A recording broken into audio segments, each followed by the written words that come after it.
Okay, everybody, here we go. It's me, Gregory Mannarino, Monday, March 4th, 2024. Time just flies freaking by. It's an incredible thing.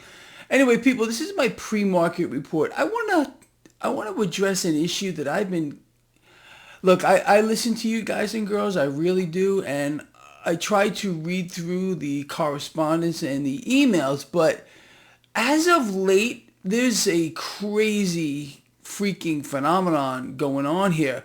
I have been getting more people out here that seem to hate gold and silver, and I find this is astonishing to me. Look, as all of you know, I am open to any suggestion that you want to give me here. If you have a valid point or something that you feel is valid and important and I should know about it because I'm saying something that isn't right, look, I'm more than willing to learn here. But this theme lately with gold and silver haters and people calling me out because of my stance on gold and silver, like, look, as I always say, and I just said, tell me where I'm getting this wrong. Let me put this together for you real quick. In my opinion, and I'm not going to waver from this unless someone could provide some solid information to me and prove to me how I got this wrong or how I'm getting this wrong. In my opinion, silver, physical silver, is the most undervalued financial asset on the planet. And look, this is how I figured this out. And if you're new here, maybe this will be news to you. But this is how I look at silver here being the most undervalued asset, financial asset on the planet. Okay, we have to at first look at the stock market. Okay, and let's focus on the stock market because there's a lot more facets to this, but let's just focus on the stock market. How many of you believe the stock market today is fairly valued? Exactly. Nobody here. It's the truth. Again, and understanding the mechanism behind this is pretty simple. If you and I realize that global debt is ballooning at its fastest pace we've ever seen in the history of the world. If you and I realize that central banks have made a very successful, effort here to hyperinflate global debt, and they're not done by a long shot here. And this mechanism has caused, I call it, like I'm losing my train of thought here because it's incredible. Price action distortions, which are so extreme across the spectrum of asset classes, it's even hard for me to get my head around it. So this is my perspective on this. Central banks have worked very diligently, along with policymakers, of course, to inflate the stock market. Does that sound familiar to you? It should. Okay. We've watched this stock market, which is, forget about a big, fat, ugly bubble. A bubble beyond the scope, I think, of most people on this planet to understand. Even you and I, because it's so extreme. And this bubble has been built up on the back of global debt, which is, again, the greatest threat to humankind. It really, really is. More so than nuclear war. Because at one point, this bubble is going to burst. And when this bubble bursts in debt, it's going to lead to a locking up of the financial system, a complete lockup of the financial system, and commodities are going to skyrocket beyond anyone's wildest dreams. Because again, cash doesn't just grow money wings and fly away to lovely money heaven. No, it doesn't do that. It moves through the markets in predictable patterns. Right now, the game remains risk on, meaning cash is making its way into the stock market, and in this case also cryptocurrencies, Bitcoin, XRP doing fantastic here. Okay, no surprise to anyone that follows this blog. You all knew this. Okay. But that mechanism here of cash making its way into the stock market is a direct result of suppressed rates. Is a direct result of skyrocketing global debt, and it's not going to stop with war, the expansion of war, All the stuff that you and I have covered since, well, seems like 1,000 years now, doesn't it here? So-called governments around the world finding every reason imaginable to inflate the debt. And all this is doing is making central banks even stronger. But let's, again, if we understand the mechanism here, and we're pretty clear on this, okay, the game remains risk on. It's not going to change anytime soon, especially through the selection cycle. There will be no election. You understand that? There will be no election. This is a selection, period. Okay. And we've covered this a gazillion times as well. Okay. Now with that, with all you gold and especially silver haters, and Greg Mannarino's wrong on this, this is how I look at it. Okay.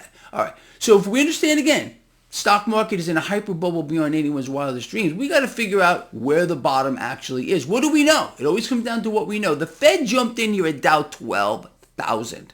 Dow 6,000, I'm sorry.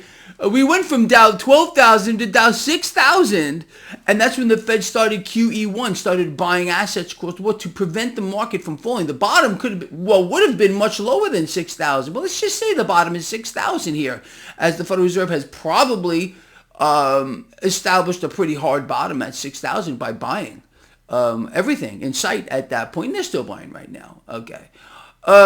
So right now we have a stock market at all-time record highs, record high, record high, record high.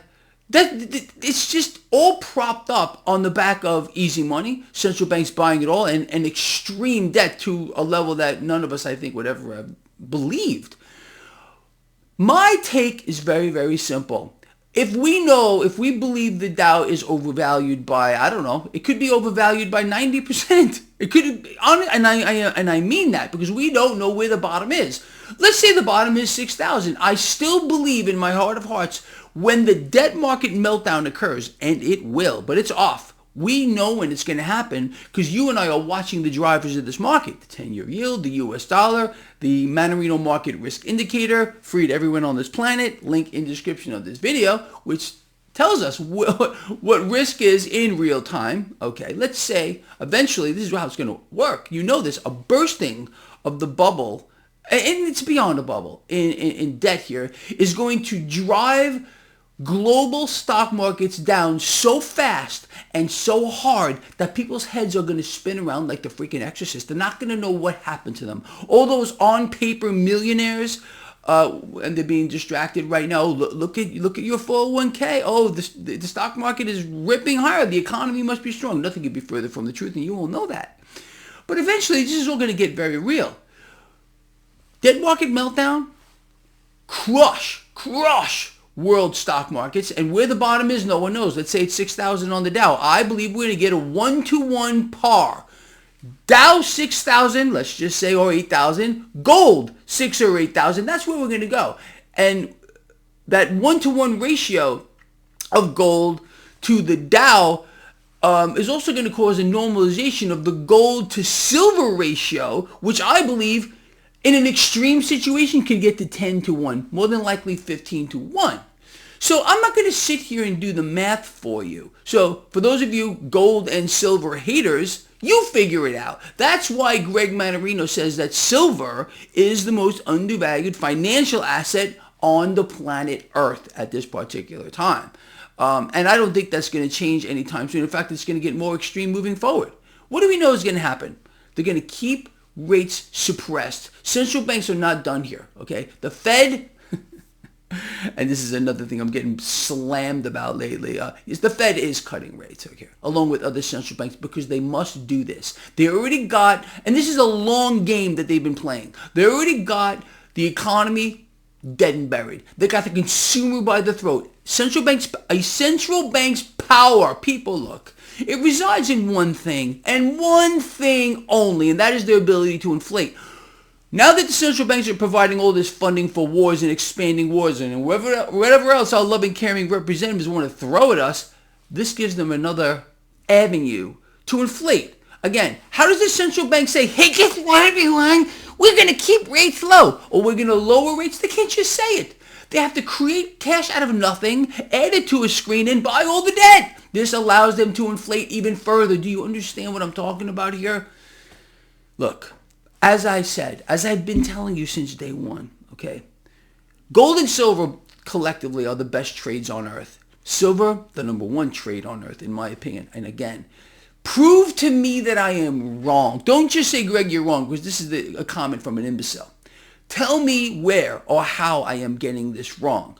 Tell me what we should be doing instead. In my opinion, I've been telling you to bet against the debt. Become your own central bank. And this is how you do it with these two freaking assets here. Okay, what do you want to do? You want to stay in the dollar or any central bank issued fiat currency that are being deliberately destroyed by the issuing central bank? They're sucking the purchasing power out of it on purpose. This is why we're seeing global inflation. We're supposed to believe that these central banks, in this case the Federal Reserve, is going to hit their inflation target, which they deliberately went out of their way to miss by a mile. Again, do you realize that the Federal Reserve is in breach of contract? The Federal Reserve should be eliminated. If we had real policymakers here, well, they would sue the Federal Reserve. The Federal Reserve has two mandates: price stability and full employment. Price stability, really? Are prices stable? Hell no. By their own numbers, inflation continues to rise. Okay, and there's no end in sight here, especially because our policymakers are playing a game with the Federal Reserve to make them even stronger. All of them are. Every single one. Every single one of our policymakers, even past ones. Do you remember the last guy? I want negative rates. Oh yeah, you'll pay the bank to keep your cash in there. And he got cheers for saying that. And he also said, oh, I want a weaker dollar. Oh, that would have worked out real well for you, wouldn't it? But still, he has legions of worshipers. It's unbelievable. And this current freak that we got sitting behind the Resolute desk makes me want to vomit every time I think about him. All right, people, look, as I have said, that's where we are with this whole thing here. Going back to the market real quick, not much going on. Bitcoin over 65,000. Okay, lovely. XRP catching a nice bid. XRP is doing really well lately. You got gold and silver right now relatively flat. Crude oil relatively flat. 10-year yield $4.2 flat. The game remains risk on. It remains risk on. And if this market drops, if we get a pullback, which it doesn't look like we're getting one, I mean, it doesn't seem so anymore, and the 10-year yield remains stable, this guy already has powder dry, and I will be buying more. Count on it. People, look, this guy got your back, and I mean this to the highest order. And I know that 99% of you more than likely agree with me that these, and especially that, is the most undervalued asset on the planet, financial asset. Okay, but to the haters out here, make your case. You have an open platform here. Make your case. Let me see what you got. All right. I love all of you from the heart. I mean that. I will see you later, 4:05 p.m. Eastern for my live stream. I hope to see more of you there. All right. And that's it. I'll see you later.